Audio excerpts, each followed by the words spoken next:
Welcome to Vintage Radio Cafe, your #1 channel for relaxing vintage audio restoration. If you like watching an idiot wielding a soldering iron, you've come to the right place. Watch Ray's attempts to fix wonderful forgotten radios from another era, way before transistors. Sometimes he even gets them working again. What could go wrong, right?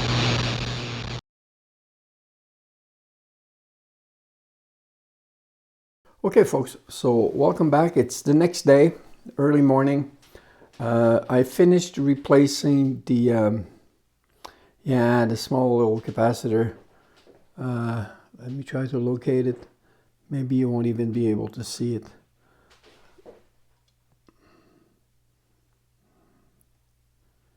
Yeah, all the way down here, C204. Okay. I managed to do a pigtail connection on one side and directly to the socket on the other side. Managed also to put a little bit of heat shrink. But yeah, let me tell you, it was a pain. So this morning, what I'm going to do is replace those guys. Okay. As you can see, well, they're connected to two volume pots, one for each side, left and right, and going to the ECC83 on each side. Actually, when you follow the diagram, they both go to cathode and grid. So they indicated the foil side on each capacitors. So it's important in those kinds of circuit. I don't really mind the foil side for most of the other capacitors, but when you get here, where the noise is really important, well, you have to mind that. So I identified all the foil side on the capacitors I have. See the black band with the oscilloscope. Paul from Mr. Carlson's lab has an excellent video on that, how to do this. So what I have to do first, I took a bunch of pictures before I start, and I'm going to disconnect everything, try to keep the original wiring, just so I can test to make certain that this side on both of them is actually the foil side, which should be always connected to the lower impedance side, which would make sense here, going to the pot instead of going directly to the socket of the vacuum tube. So I'm pretty sure, but I just want to test it, So I'm going to run them both on the oscilloscope again. Once I'm certain of that, I'll build the new capacitors, the new shielded capacitors. I have foil tape, I have leads, I have everything I need. So I'm going to take my time and rebuild that and reinstall that. Once this is done, I'll reconnect all the loose wires, everything I have disconnected, okay, and reinstall the switch back here. And once this is done, I'll tackle the next one here, because there's two capacitors underneath there, which is the tuning knob. So this is also important. There's two 4700 picofarads there, so I want to replace those. And yeah, once this is done, we'll tackle we'll finish with the power supply. I usually start with that, but in this case, since I didn't have any radio, I started working on the capacitors and ordering new vacuum tubes. So it's odd for me not starting with that, but so the idea is to unscrew the big filter can. After unsoldering the wires, taking pictures again, making sure I understand where everything goes, and if all goes well, I'll be able to restuff this can. Then I'll be able to do a proper, well, it's going to be a second test, but it's going to be the proper first test with the new switch installed. And if all goes well, up to that point, then we'll be able to tackle the, where is it now? Oh yeah, here. Is it here? I'm looking for the rectifier.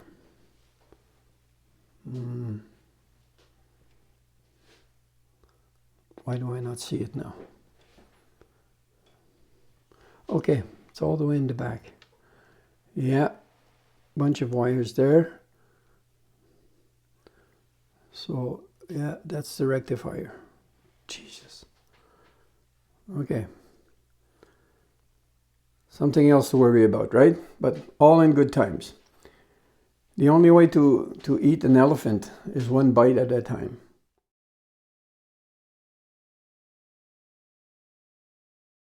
Okay guys, so let's test one of the capacitors we removed. So there's 3 leads. There's actually only 2 for the capacitor per se. The free one here is the shielding. So let's connect this.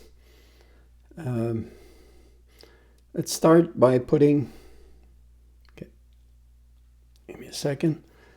Start by putting the just the ground on the what they indicate as being the foil side. So we should have, if this is correct, we should have a low signal. I just have to grab it with my fingers. Yeah, so I'm sort of creating the impedance there. So it's a fairly low signal. Let's inverse that. If it's higher, then we'll know, okay, see here, we'll know this is correct. It's correctly indicated as being the foil side where the band is.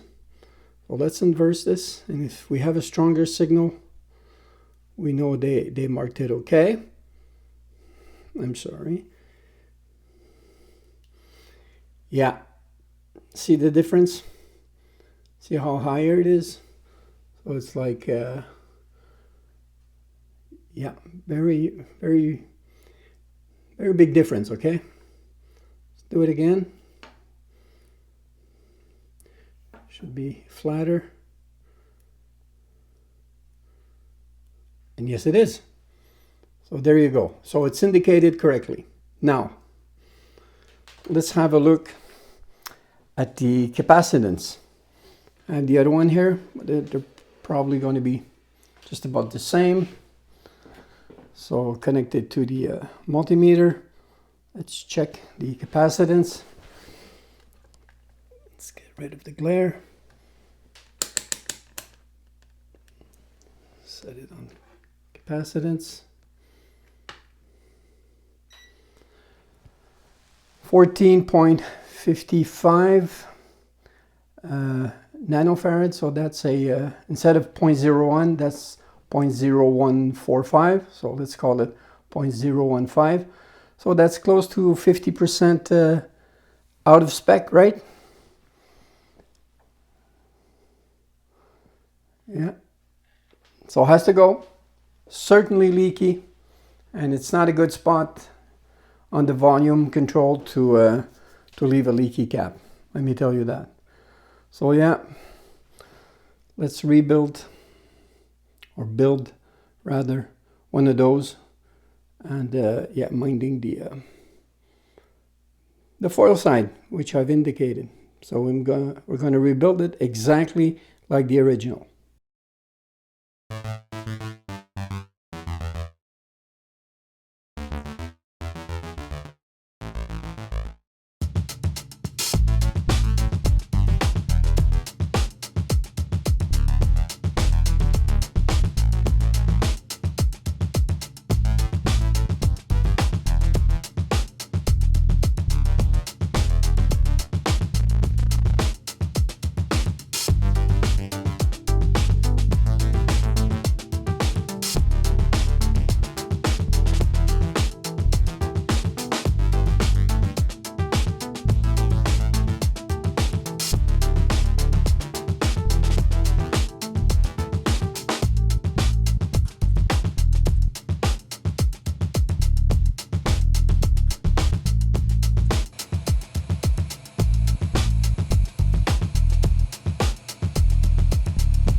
Okay, so welcome back everybody.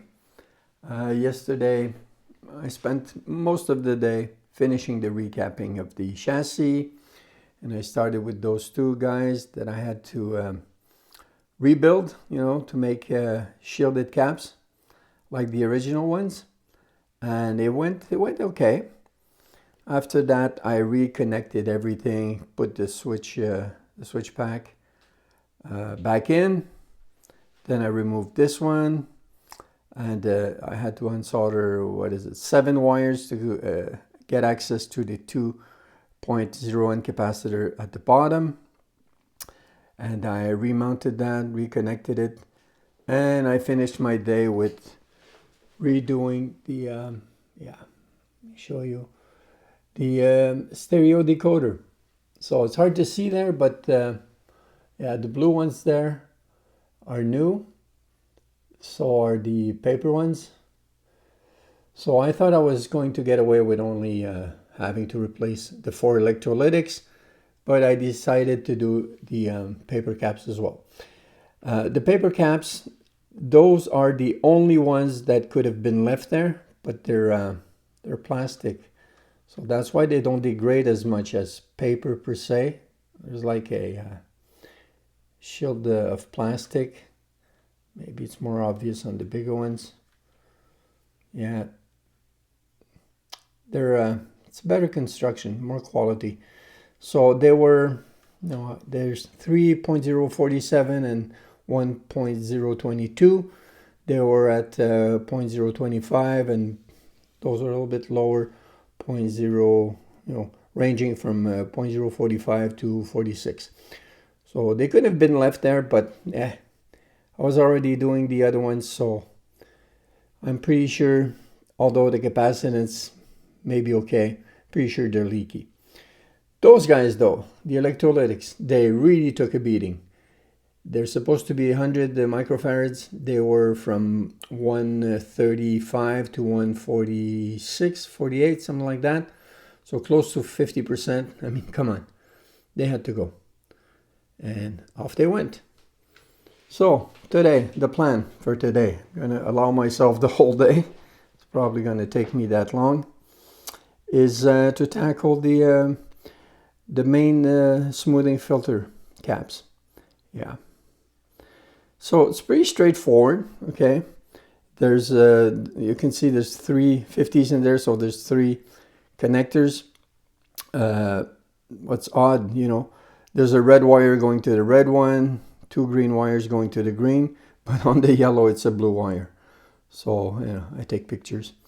And the big resistor is connected to one of the caps. And I do not see a ground wire coming out of it. So I'm pretty sure the can is grounded. The can is ground itself. But still, usually, even when the can is ground, there's a wire going to the chassis somewhere. And I don't see one here. So I think they rely on the can making contact with this washer. Seems to be a metal washer. So they rely for ground on this making good contact on the chassis. I've seen this before on another American radio, the first one I did, but usually there's an extra wire there. So we'll see.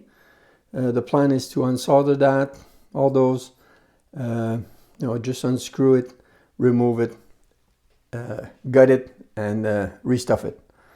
I'll use 47 microfarads capacitors, 3 of them.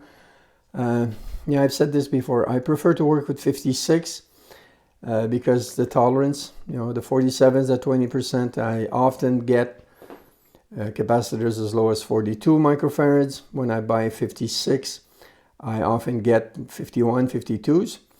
But the last time I got 56, they were just, to make me a liar, make a liar out of me, they were higher than 56. I guess it depends on what batch you fall on. And also they were too big.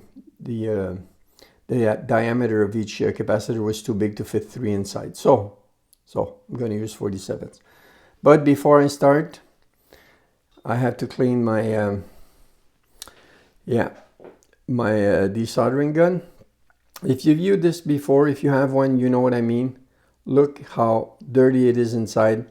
The amount of solder just from working on the chassis. It's that's a pain. That's a pain to clean, but it's well worth it because at one point it'll just stop sucking altogether. So it's unavoidable. I'm going to start with that, then tackle the big electrolytics. And I'll get back to you once it's done. And after that, I guess I'll just have to put in the new old stock vacuum tubes and make a test, do a proper test. And after that, we'll see about the rectifier. I sure hope I can still use one of Emmanuel's boards to put inside the can like I did on the the last couple of radios I fixed, but we'll see. So I'll get back to you as soon as I can, most likely by the end of the day. Yeah, stay tuned.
Just removed the big filter can, the electrolytics, and you know, I told you I wasn't sure where the ground for the can was, so I found it.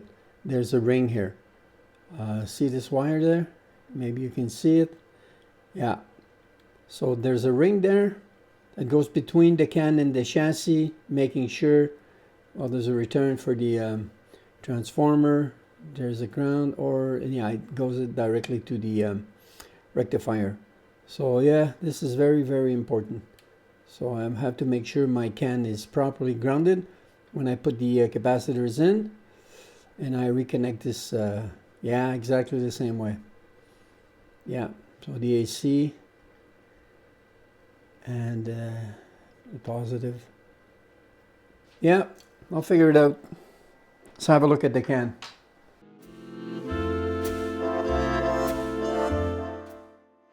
Okay, so I got the main filter can out, and yeah, discovered interesting things. Let me show you. I had trouble, you know, removing the can, and this is why. You see part of the blue wire there? Well, it was cut and then resoldered, and look at the size of this solder blob. So I'll have to clean this up, and this is the lead, part of the lead going to the to the big resistor there. So it was also cut and then resoldered back on. So yeah, what I'm thinking is since the main power switch was removed, I'm thinking somebody at some point when the radio stopped working probably suspected the capacitors, those big filter cans on the power supply. So probably they wanted to see what their values were, and yeah, it was probably okay for them. They reconnected everything. So like I said, the can is negative, and again, let me try to show you. See here, there's a little tab that you can see, so that's probably the connector that's going inside for the negative to make the can negative. So it touches there, touches the ring, hence making the whole can negative. And we're going to check that by checking the value of the capacitors. Okay, so let's connect the positive to one of the capacitors inside, and we should, if it's okay, we should get a reading just by touching the can with the negative, and we're getting something 30, not even stable, around 30 for the green one. Let's try the blue one. If I can find the spot.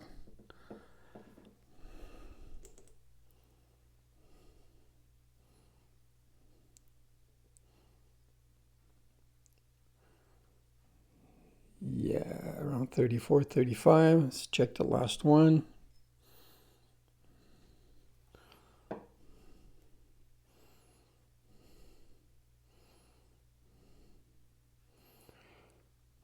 Yeah, it's even worse. Or, yeah, I don't know.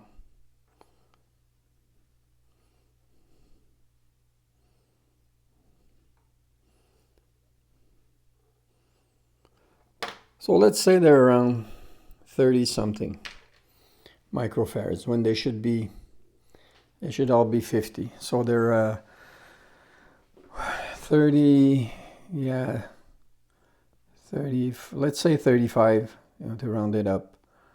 So that's 70%. So they're 30% off spec.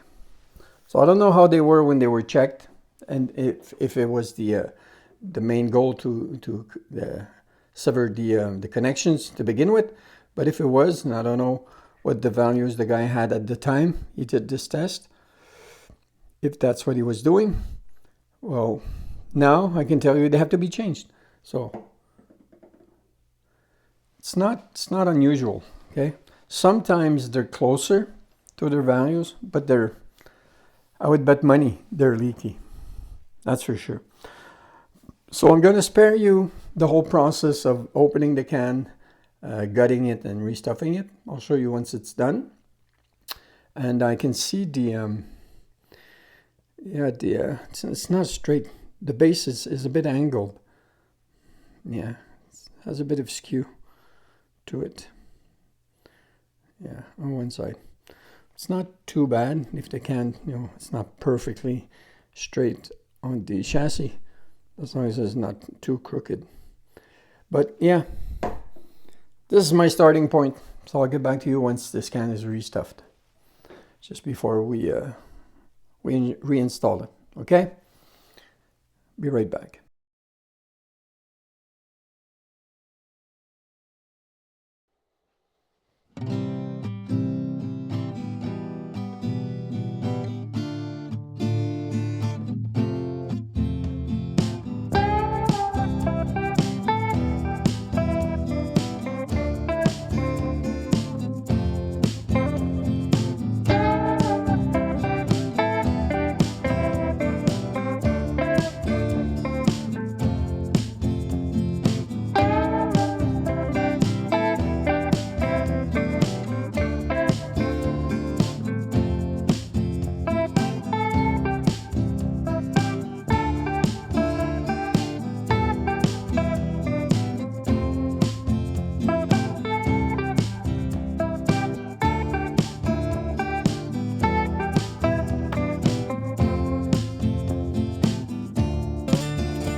Okay everyone, so I finished restuffing the can with three brand new capacitors.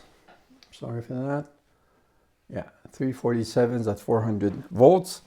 And now it's time to check to see if everything is connected properly. So with the multimeter, we're going to try to measure the three capacitors, and what we are looking for is three different readings. So if instead of 3 times 47, which in this case will be closer to 45, 44, if we don't have three separate readings, it'll mean some wires are touching, the positive are touching, and summing up the two of the capacitors. So let's check that. And also, if we have a reading, it means that the ground, which is the wire here going around, the ground is properly connected. So let's check the first one. See what we get. 44.58. Okay, remember that. Let's check the other one. One of the other one. 44.30 something. Yeah. Okay, so that's a different reading, different capacitor. Let's try the last one. 44.26.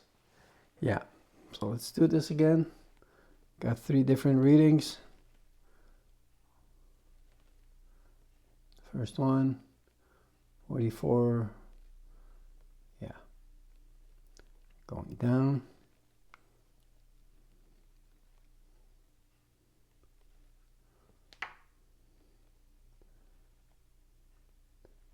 4.